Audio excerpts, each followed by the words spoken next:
అలాగే ఈరోజు ఈ కార్యక్రమానికి మనందరినీ ఆశీర్వదించడానికి ఇక్కడికి విచ్చేసినటువంటి శ్రీ శ్రీ శ్రీ సుబుధేంద్ర తీర్థ స్వామి మంత్రాలయం పీఠాధిపతి వారిని వారి ఆశీస్సులు ఇవ్వవలసిందిగా ప్రార్థిస్తున్నాము.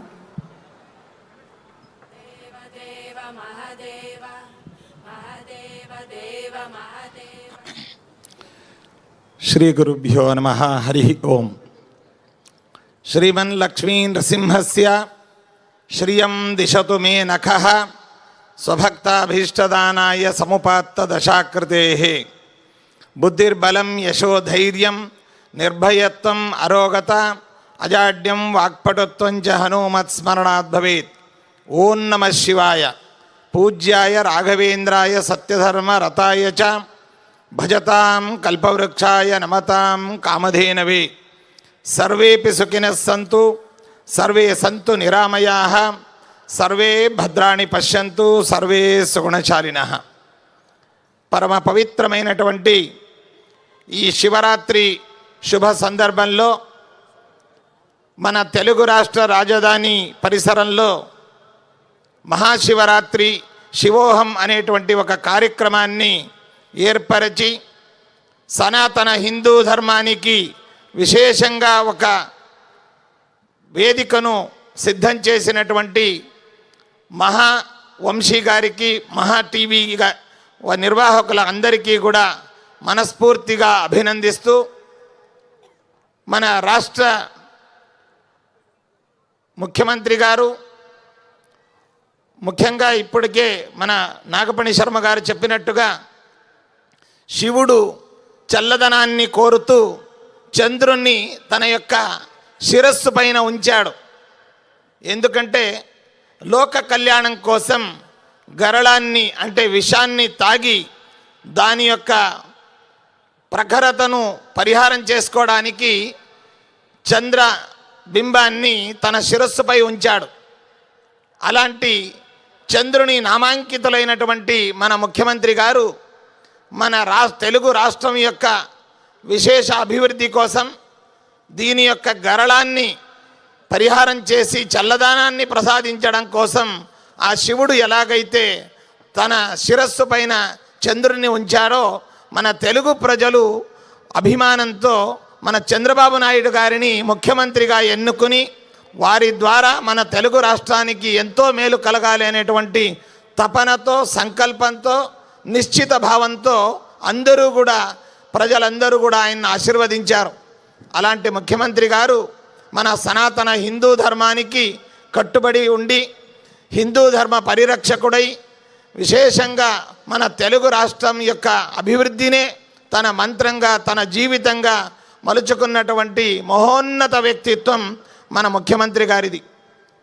వారి యొక్క కార్యవైఖరి కేవలం మన తెలుగు రాష్ట్రానికి మాత్రం కాకుండా యావత్ భారతదేశంలో వారి యొక్క సేవలు, వారి యొక్క ప్రాముఖ్యతను మన భారతీయులందరూ కూడా ఎప్పుడూ మరవని విధంగా కేంద్ర రాష్ట్ర ప్రభుత్వాల యొక్క ఒక బాంధవ్యాన్ని కాపాడుతూ రాష్ట్ర ప్రభుత్వం నుండి కేంద్ర ప్రభుత్వానికి విశేషమైనటువంటి సహాయాన్ని, సహకారాన్ని అందిస్తూ కేంద్ర రాష్ట్ర ప్రభుత్వాల యొక్క అభివృద్ధికి, మన దేశం యొక్క అభివృద్ధికి, సనాతన హిందూ ధర్మం యొక్క అభివృద్ధికి, పేద ప్రజల యొక్క ప్రగతికి ముఖ్యమైనటువంటి సేవలను అందిస్తున్నటువంటి ముఖ్యమంత్రి గారు ఈరోజు ఈ వేదిక పైన రావడం ఈ కార్యక్రమానికి ఎంతో విశేషతను సంతరించుకున్నది.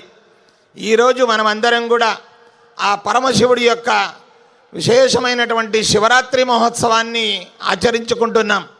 శివుడు అంటే కేవలం భగవంతుడు అని కాకుండా శివుడు అంటే వ్యాకరణ శాస్త్ర ప్రవర్తక, నాట్యశాస్త్ర ప్రవర్తకగా, అలాగే భక్తులను శీఘ్రంగా ఉద్ధరింపజేసేటువంటి మహాదైవంగా కొలువబడినటువంటి దైవం త్రిమూర్తుల్లో ఒకరైనటువంటి పరమశివుడు.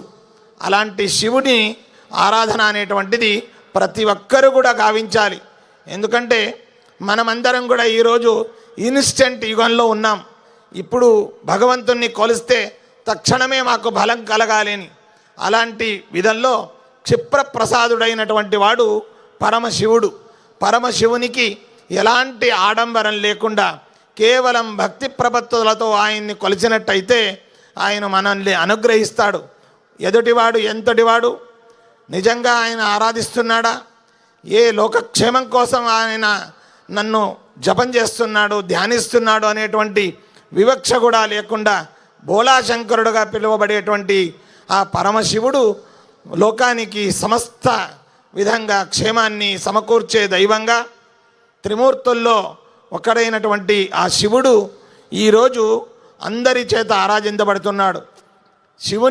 శివుని యొక్క ఆరాధనకు కుల మతాలకు ఒక అభిప్రాయం లేకుండా ప్రతి ఒక్కరూ కూడా ఆ శివుణ్ణి ఆరాధించడం అనేటువంటిది చాలా గొప్పది. ఇప్పుడు వైష్ణవులు విష్ణువుని మాత్రం ఆరాధిస్తారు, అయితే ఇంకొకరిని మాత్రం ఆరాధిస్తారు. శైవ వైష్ణవ భేదం లేకుండా ప్రతి ఒక్కరూ ఆరాధించేటువంటి దైవం ఆ పరమశివుడు. అంతేకాకుండా ఒక ఊరు, ఒక గ్రామం అంటే శివాలయం లేనటువంటి ఒక ఊరు మన భారతదేశంలో లేదు. అలాంటి గొప్ప దైవంగా పిలువబడేటువంటి మహాశివుని ఉద్దేశించి ఆచరించేటువంటి ఒక ఆరాధన ఈ శివరాత్రి. ఈరోజు ఉపవాసం, జాగరణ, భగవన్నామ స్మరణ తదితర కార్యక్రమాలతో ఈ పరమ పవిత్రమైనటువంటి రోజును గడిపి ఆయన యొక్క అనుగ్రహాన్ని సంపాదించాలనేటువంటి ఉద్దేశంతో తెలుగు రాష్ట్రంలో ద్వాదశ లింగంలో రెండవ లింగంగా పిలువబడేటువంటి భ్రమరాంబ మల్లికార్జున స్వామి మన తెలుగు రాష్ట్రాల్లో ఉన్నాడు.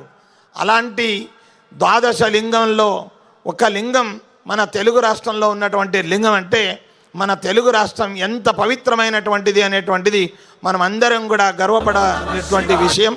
అలాంటి శివారాధనను నిమిత్తం చేసుకుని శివోహం అనేటువంటి కార్యక్రమాన్ని ఈరోజు ఈ యొక్క రాజధాని నగరంలో జరపడం మహా టీవీ తరపున చాలా గొప్ప కార్యక్రమాన్ని ఏర్పరిచారు. మనమందరం కూడా సనాతన హిందూ ధర్మాన్ని పాటించేవారు. హిందూ ధర్మం అనేటువంటి చాలా గొప్పమైనటువంటి ధర్మం. విశ్వంలో దీనికి సరైనటువంటిది కానీ మిన్నదైనటువంటి కానీ మరొక్క ధర్మం లేదు. కనుక స్వధర్మే నిధనం శ్రేయ పరధర్మో భయావహ అన్నట్టుగా మన హిందూ ధర్మంలో ప్రతి ఒక్క హిందువులు కూడా తమ తమ ధర్మాన్ని ఆచరిస్తూ భగవంతుణ్ణి ఆరాధిస్తూ ఆయన యొక్క అనుగ్రహాన్ని సంపాదించాలి అనేటువంటి సందేశాన్ని ఈ యొక్క సభాముఖంగా తెలియపరుస్తున్నాం. ఈ వేదిక పైన ఎంతోమంది పీఠాధిపతులు ఉన్నారు, ధార్మిక ప్రవక్తలు ఉన్నారు, అలాగే ఎంతోమంది గణ్యులు ఉన్నారు. వారందరికీ కూడా అభినందనలను తెలుపుతూ మరొక్కసారి మనందరి ప్రియతమ నాయకులు, మన రాష్ట్రాన్ని మున్నడిపేటువంటి గొప్ప నాయకులు, కేవలం ప్రజాహితమే తన ఊపిరిగా ఉన్నటువంటి మహా వ్యక్తిత్వం కలిగినటువంటి ప్రియతమ ముఖ్యమంత్రి గారిని అన్ని విధాల భగవంతుడు ఆయుర ఆరోగ్యాలను వారికి ఇస్తూ వారి ద్వారా మన రాష్ట్రాన్ని అభివృద్ధి పరుస్తూ మనమందరం కూడా మా యొక్క తపస్సు, పూజ, మా ఆయుష్ దాన్ని కూడా కొంతగా ఆయనకు ధార పోసి ఆయన్ను గట్టిపరుస్తాం. మన రాష్ట్రాన్ని అభివృద్ధి చేసుకుందాం. ఇదివరకు ఉమ్మడి తెలుగు రాష్ట్రం అభివృద్ధి చెందినటువంటి రాజ్యంగా ఉండి అందులో మన ముఖ్యమంత్రి గారు వారి వంతుగా ఇప్పటికే చెప్పినట్టుగా హైటెక్ సిటీ, ఎలక్ట్రానిక్ సిటీ తదితర అభివృద్ధి చేశారు. అయితే ఏమీ లేనటువంటి ఒక రాష్ట్రాన్ని రాజధానిని నిర్మించడం, రహదారులను నిర్మించడం, అలాగే ఎన్నో కార్యాలయాలు కానీ గొప్ప ఒక రాష్ట్రాన్ని కట్టేటువంటి ఒక బాధ్యత మన ప్రియతమ ముఖ్యమంత్రి గారికి ఉంది. అంటే వారి బాధ్యతలు, వారి పరిశ్రమం, వారికి ఉన్నటువంటి టెన్షన్, వారి తపన, వారి పట్టుదల ఎంత అనేటువంటిది మనం దీని ద్వారా తెలుసుకోగలం. అలాంటి ముఖ్యమంత్రి గారిని మరొక్కసారి దీవిస్తూ వారిని మంత్రాలయ రాఘవేంద్ర స్వాముల వారి దర్శనార్థం రావాలి అని మనస్ఫూర్తిగా ఆ పీఠం తరపున ఆహ్వానిస్తున్నాం. అలాగే మహావంశీ గారిని ఈ కార్యక్రమాన్ని ఏర్పరిచినటువంటి గొప్ప ఆర్గనైజేషన్, యువకులు, ధర్మిష్ఠులు, ప్రజాహితాన్ని కోరేటువంటి వారు, ఎప్పుడూ సుప్రసన్నంగా ఉండేటువంటి వంశీ గారిని కూడా అభినందిస్తూ ఈ కార్యక్రమానికి ప్రత్యక్షంగా పరోక్షంగా సహకరించినటువంటి పేరున అందరినీ అభినందిస్తూ ఇక్కడ విచ్చేసినటువంటి భక్తులందరినీ కూడా మనసారా దీవిస్తూ మనమందరం కూడా ఆ పరమశివుణ్ణి ఆరాధిద్దాం, మన కష్టాలను పరిహారం చేసుకుందాం. అలాగే ఆయన యొక్క దివ్య దృష్టి, విద్య, అలాగే కళ అనేటువంటి ప్రతి ఒక్క దాన్ని ఆయన ఆశీస్సులతో పొందుదామని చెబుతూ మా యొక్క మాటలకు సెలవు చెబుతున్నాం. సర్వే జనాః సుఖినో భవంతు, సమస్త సన్మంగళాని భవంతు. హిట్ టీవీ యాప్ ఇందులో short news, live news, entertainment shows, movies, digital magazines తో పాటు మీ జిల్లా వార్తలను కూడా ఫ్రీగా చూడొచ్చు. ఇంకెందుకు ఆలస్యం, వెంటనే హిట్ టీవీ యాప్ ని డౌన్లోడ్ చేసుకుని ఫ్రీగా ఎంటర్టైన్మెంట్ పొందండి. Hit TV app. Hit TV app. Please download Hit TV app. Hit TV యాప్ని ఫ్రీగా డౌన్లోడ్ చేసుకొని ఎంజాయ్ చేయండి. మీకు నచ్చిన ఎంటర్టైన్మెంట్ కోసం హిట్ టీవీ యాప్ ని ఫ్రీగా డౌన్లోడ్ చేసుకుని ఎంజాయ్ చేయండి. హిట్ టీవీ యాప్ని డౌన్లోడ్ చేసుకుని ఆస్వాదించండి, ఆశీర్వదించండి. ఇంతమంది సెలబ్రిటీలు హిట్ టీవీ యాప్ ని డౌన్లోడ్ చేసుకోండి అని చెప్తున్నారంటే ఎంత మంచి యాప్ ఆలోచించండి. అమెరికా అమెరికా అమెరికా అమెరికాలో చదవాలనుకునే వాళ్ళకి విశ్వసనీయమైన పేరు మన శౌర్య కన్సల్టెన్సీ. UK లో 1 year masters. UK లో 1 year masters. 2 years work permit up to 5 years visa. Contact Saurya Consultancy. Contact 89851 89851.